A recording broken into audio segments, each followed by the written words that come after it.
Perguntaram o que a Bíblia fala sobre divórcio em caso de traição.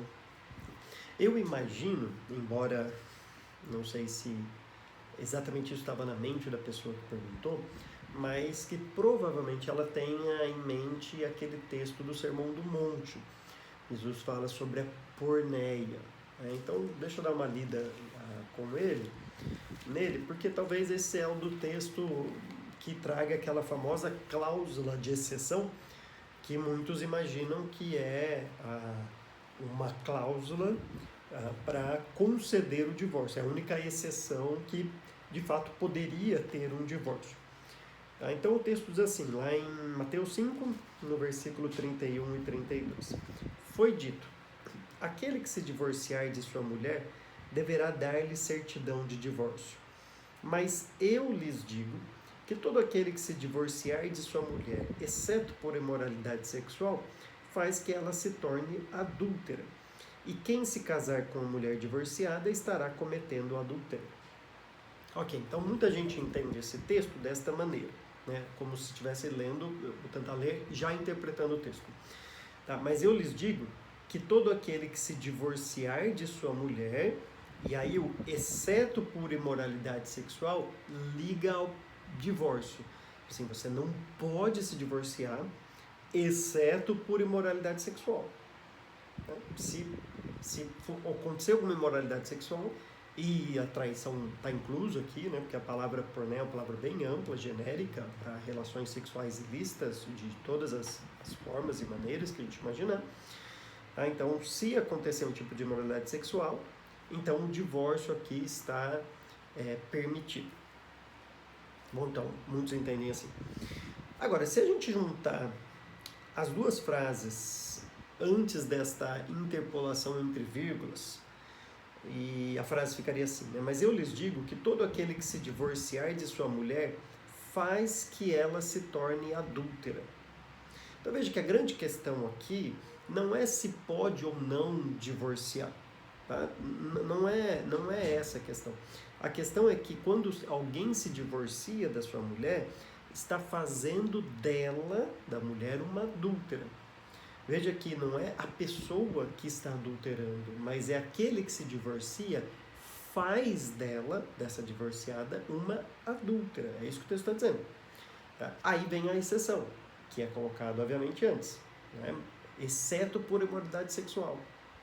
E o que seria este exceto por imoralidade sexual, no meu modo de entender? É que, neste caso, a pessoa que se divorcia não está fazendo da outra pessoa uma adúltera, porque a própria pessoa já se fez uma adúltera a partir do momento que ela cometeu algum tipo de ato imoral, sexualmente falando. Agora, o texto não está dizendo isso é razão para dar o divórcio. Tá? Obviamente, também não estou dizendo que todo mundo que passa por esta situação precisa, em qualquer instância, ficar sempre casado e não pode, de maneira nenhuma, tomar alguma medida. Não é isso. Eu acho que cada caso tem que ser julgado de maneira muito cuidadosa. Tá? Há casos e casos, e esta palavra porneia, ela é ampla. Então, existem questões mais graves no sentido de problemas sexuais e existem problemas, aí eu aconselho casais assim, que lidam com problemas na área sexual e que estão lutando juntos e tentando resolver juntos estes problemas e não buscando uma separação. Então, o texto não está dizendo aqui que qualquer probleminha que um dos lados, né, um do cônjuge tem na área sexual já é motivo para pedir divórcio. Não. Está dizendo que este divórcio, tá, faz da pessoa uma adúltera, a não ser que a pessoa tenha cometido um pecado na imoralidade sexual, porque neste caso, ela já se tornou uma adúltera. Então veja que o texto, essa cláusula de exceção, é mais relacionado, no meu modo de ver, a este faz dela uma adúltera.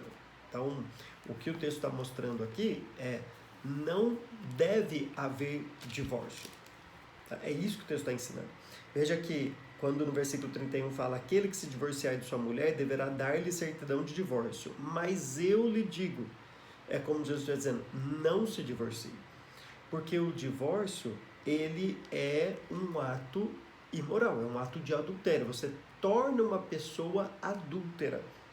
E aí, claro, a não ser que ela cometa adultério, ela cometa alguma moralidade sexual, aí ela já se tornou uma adúltera por si só.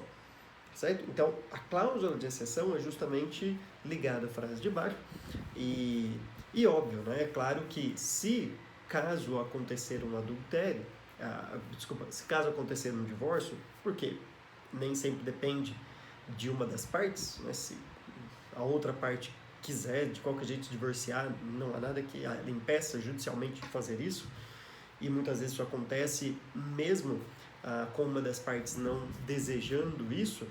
Tá? Lembra, a gente tem que lembrar do que vem depois. Aquele que casa com divorciada está também cometendo adultério. Enfim, então, para mim é isso que a Bíblia diz. A Bíblia não está dizendo que uma pessoa pode se divorciar em caso de adultério, tá? De traição. Não está dando um aval, uma cláusula para isso. Embora eu também não estou dizendo que todos os casos devem ser analisados de maneira igual. Há casos realmente em que podemos ter aí algum tipo de conversa e quem sabe até terminar como se não há mais solução para isso, realmente não há mais jeito, terminar nisso. Mas veja que não é o ideal de Deus. E se não é o ideal de Deus, não há um incentivo para fazer isso. Tá? Não há essa cláusula de exceção como dizendo aqui você pode fazer. Não, porque se Deus odeia o divórcio, Ele odeia o divórcio sempre. Então não é porque aconteceu de se divorciar alguma coisa que pronto, então neste caso Deus aceita o divórcio. Não, Ele continua odiando. Né? E a pessoa deveria de fato lutar com todas as forças para restaurar o relacionamento, perdoar ela também, até a parte que foi traída, nesse caso, é também pecadora, cometeu pecados no relacionamento, e se há um desejo, uma disposição em quem traiu de reconciliação, de haver perdão, o ideal é sempre isso, um aconselhamento bíblico, trabalhar com perdão, com restauração, e graças a Deus isso acontece. Eu conheci um casal que se divorciou por causa disso, e depois eles conheceram o Evangelho, entenderam que são pecadores e casaram outra vez, um com o outro mesmo, porque houve perdão, houve reconciliação, e hoje eles estão firmes pela graça de Deus. Então que Deus ajude e dê sabedoria aí nesses casos.